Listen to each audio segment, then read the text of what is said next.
تو میرے عزیزان محترم، آپ کو اتنی بات، اتنا کانسیپٹ تو کلیئر ہو ہی گیا ہوگا۔ اب بات کرتے ہیں عید میلاد النبی کی۔ تو ناظرین کرام، عید کا مطلب ہوتا ہے خوشی، خوشی کا اظہار کرنا، خوشی کا چرچا کرنا، اور میلاد کا مطلب ہوتا ہے پیدائش۔ اور تو ان دونوں لفظوں کا کمبینیشن ہوا، ان دونوں لفظوں کا جمع ہوئی پیدائش کی خوشی کا اظہار کرنا، پیدائش کی خوشی کا چرچا کرنا۔ تو ناظرین کرام، عید میلاد النبی کسی بھی قیمت پر بدعت سیئہ تو ہو ہی نہیں سکتی، بلکہ بدعت حسنہ سے بھی اوپر ہے، یعنی مستحبہ بھی ہے اور سنت بھی ہے، جس کی دلیل ہمیں قرآن شریف میں بھی ملتی ہے اور حدیث میں بھی ملتی ہے۔ تو سب سے پہلے ناظرین کرام، ہم ابن ماجہ کی حدیث لیتے ہیں، حدیث نمبر 1084۔ تو ابن ماجہ کی حدیث جمعے کے بارے میں بتاتی ہے، یہ عید کا دن ہے، اللہ تعالیٰ نے اسے مسلمانوں کی عید کا دن قرار دیا ہے، لہٰذا جو کوئی جمعے کے لیے آئے تو غسل کر کے آئے، اور اگر خوشبو میسر ہو تو لگا لے، اور تم مسواک کو لازم جان لو۔ تو ناظرین کرام، یہاں سوال پیدا ہوتا ہے کہ دین اسلام کے اندر تو آلریڈی دو عیدیں موجود ہیں، عید الاضحیٰ اور عید الفطر۔ تو کیا یہ جمعے کا دن جو عید کا دن ہے، یہ عید ہونے میں عید الاضحیٰ اور عید الفطر کے برابر ہی ہے، یا عید الاضحیٰ عید الفطر سے بھی افضل و اعلیٰ ہے؟ تو اس بارے میں ابن ماجہ کی دوسری حدیث بتاتی ہے، اور اس عید کی عظمت اللہ تعالیٰ کے نزدیک عید الاضحیٰ اور عید الفطر سے بھی زیادہ افضل و اعلیٰ ہے۔ تو اب تیسرا سوال پیدا ہوتا ہے، آخر ایسا کیا ہے کہ اس عید کا دن، یعنی یہ جمعے کا دن جو عید کا دن ہے، یہ آخر اس میں ایسا کیا ہے کہ یہ عید الفطر اور عید الاضحیٰ سے بھی افضل و اعلیٰ ہے؟ تو ابن ماجہ کی حدیث آگے ہمیں بتاتی ہے، اس دن کی 5 خصوصیات ہیں۔ اسی دن اللہ عز و جل نے آدم صفی اللہ کو پیدا فرمایا، اسی دن اللہ عز و جل نے آدم صفی اللہ کو زمین پر اتارا، اور اسی دن اللہ عز و جل نے آدم صفی اللہ کو وفات دی۔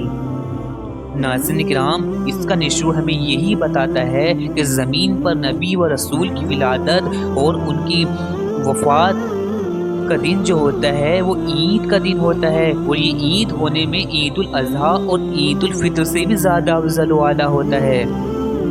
تو میرے عزیزان محترم، جنہوں نے ترجمہ صرف رٹا ہے وہ بولیں گے کہ یہاں عید میلاد النبی کو تھوڑی بولا گیا ہے، یہاں تو جمعے کے دن کی فضیلت بیان کی گئی ہے، یہاں بھلا عید میلاد النبی کا کیا تعلق؟ لیکن میرے عزیزان محترم، وہ لوگ بھول جاتے ہیں کہ یہاں مقصد جمعے کی فضیلت بیان کرنا نہیں ہے، بلکہ یہ بتانا مقصد ہے کہ جمعے کا دن اتنا افضل کیوں ہوا ہے، جمعے کا دن عید کا دن کیوں قرار دیا گیا ہے، بلکہ عید الاضحیٰ وہ عید الفطر سے بھی افضل کیوں ہے۔ اور یہ بات بھی نوٹ کر لیں، ذہن نشی کر لیں کہ جمعے کا دن تو صرف ایک یوم ہے، صرف ایک دن ہے،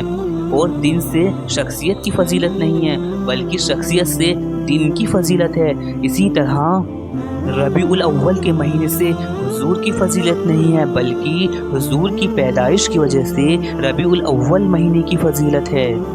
یہاں پر اللہ عز و جل کا یہی بتانا مقصد و پیغام ہے کہ نبی و رسول کی پیدائش کا دن مومنوں کے لیے عید کا دن ہوتا ہے، اور یہ فقط آدم صفی اللہ پر قید نہیں ہے کہ ان کی پیدائش کا دن عید کا دن ہے، بلکہ یہاں پیغام یہ ہے ہر رسول و نبی کی پیدائش کا دن مومنوں کے لیے مثال عید ہے، عید کا دن ہے۔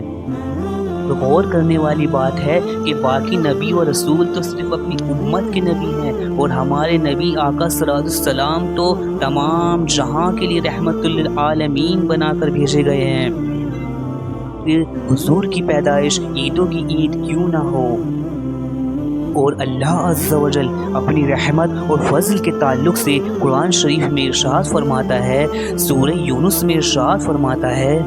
کہ تم فرماؤ اللہ عز و جل ہی کے فضل اور اس کی رحمت، اور اسی پر چاہیے کہ خوشیاں کریں۔ سوچنے والی بات ہے کہ ہم غلاموں کو حضور پاک کا امتی بنانا کیا اللہ عز و جل کا فضل نہیں ہے؟ سوچنے والی بات ہے کہ جس ذات مقدس کو اللہ عز و جل نے آلریڈی تمام عالم کے لیے رحمت بنا کر بھیجا ہو، تو اس نبی